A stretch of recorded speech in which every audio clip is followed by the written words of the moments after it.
Mm. Hey there, welcome to Pop Culture Cupid. I'm Alison, love coach, here to help you single people find your way back to love. And I'm Michal, I'm a single life coach. I help singles embrace themselves and their singleness, as well as develop a healthy self relationship.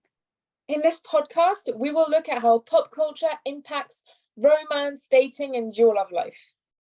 And each week, we'll shoot another arrow through another pop culture delusion. I thought we weren't going to do the whole cheesy thing. And then burst into smithereens. Oh my god, dude, that's so cringe!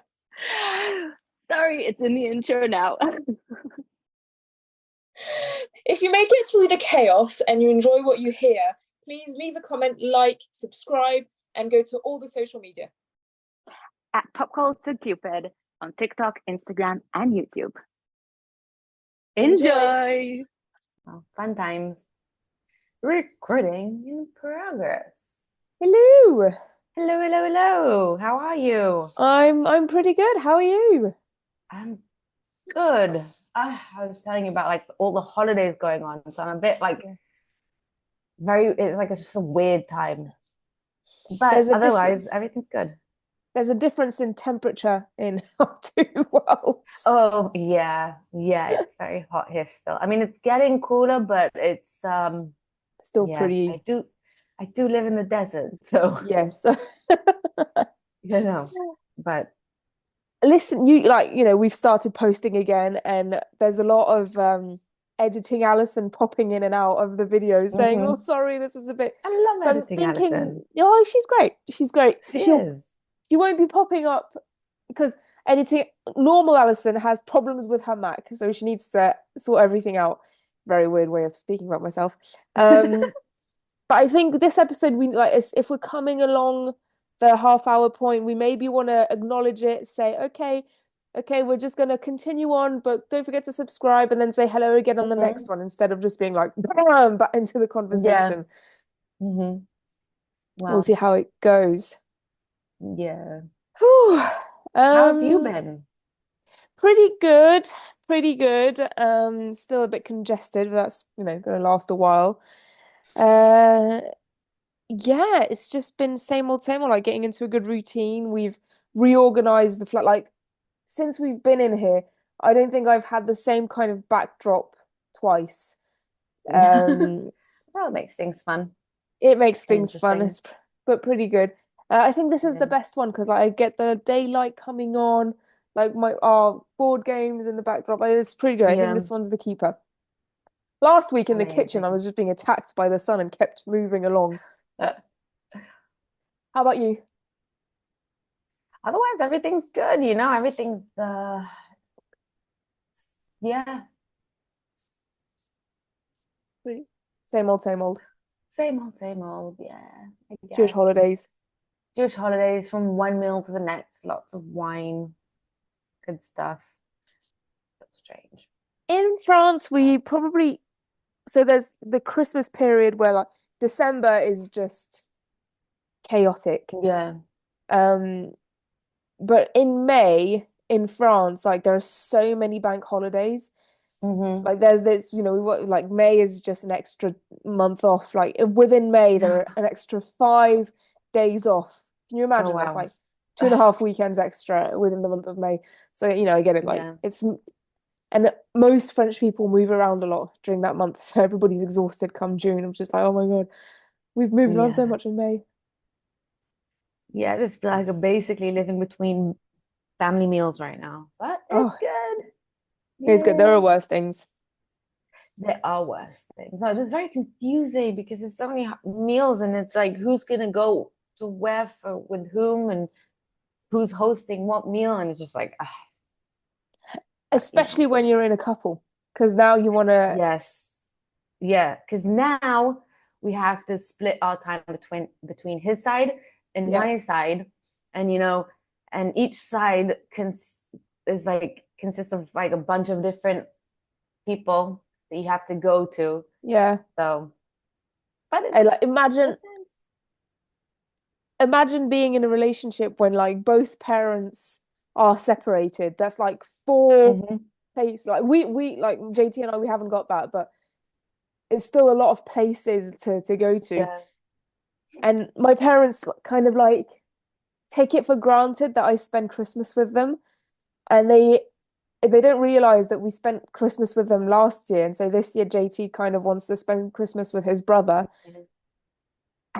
And I'm gonna need to find the times that like the right times to be like, listen, we're not gonna be spending Christmas with you guys. Mm-hmm. Mind you, by that time I'll be a month away from my due date, so I might not be up for driving 4 hours to his brother's. But we would like to think that, we are up for it. So they'll, Yeah. family politics. Yeah, that's a good topic to speak about, family politics. There's so many Make a things note of to it say and we'll about it. talk once Love is Blind is over, we'll record a Yeah, bunch. I'll write it down. So much to say about that, especially when you're in a couple and you have to, Yeah. split your time. But I mean, yeah, so today's conversation is going to, we're teasing our future topics, but there was a huge kind of family drama on my side during the summer holidays, and I think that's a good topic of just how to handle these things, so we can. yeah. Mm-hmm. But I'm a speaking of pro, right? drama, Oh yeah, sorry. what I was were gonna you going to say say? that I'm a pro because I grew up with divorced parents. So I'm so used to the, splitting holidays and politics and all that. It's like What age were you when your parents got divorced?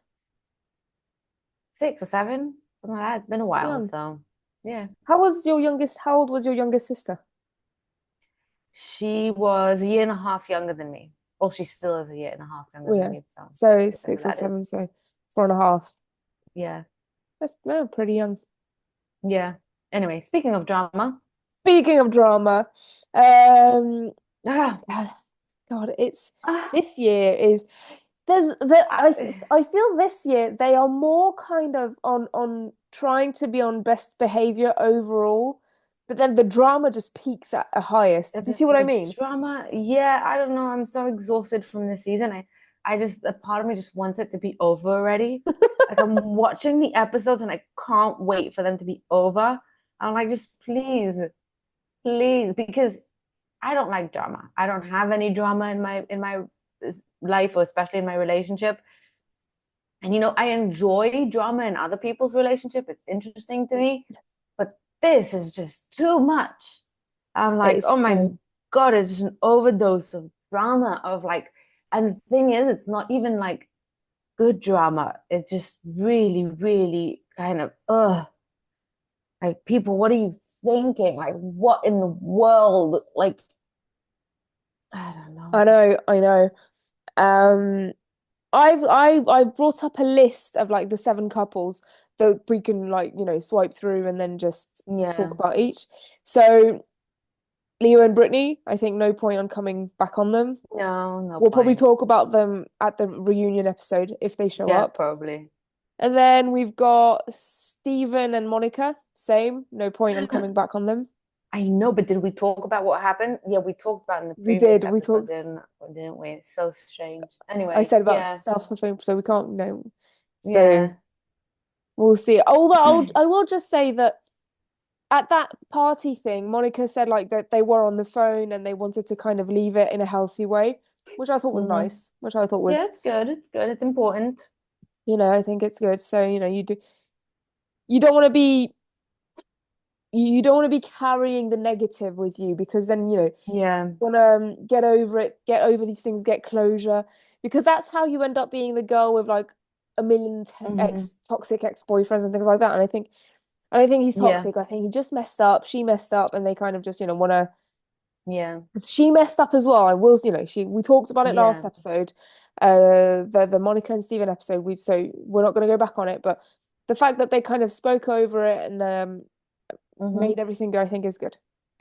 Yeah. And I think also saying sorry, like a lot of times, um, forgiveness is more for yourself than it is for the other person because it's like yeah, helping you absolutely. let go and not hold on to grudges or hate or and just like move on with your life onto the next thing. Yeah. Even if you're the one messing up, you just want to own it and then kind of give yourself a bit Yeah. of grace, own it, Hmm. accept that maybe on the other side, you won't be forgiven. Yeah. Whether it's justified or not, who cares? And then just move on. Hmm. And then we've got Tim and Alexandra. Yeah, I'm sorry, but that Tim guy, gaslighter 101. I just like no. I mean, not that I'm saying that she's like all pure and righteous, but I felt like he was just gaslighting her. So I I, was thinking about it yesterday because I knew we were going to talk today, and I was like, well, how are we going to talk about them? I can't remember what I said about them last when we spoke about them, but I'm pretty sure I said like I don't think they'll get married, but I enjoyed yeah, them. I found healthy the way they got over their conflict. yeah, yeah. I can't really remember what I said about them, but it's unsurprising what happened. I think they're both not amazing in this situation.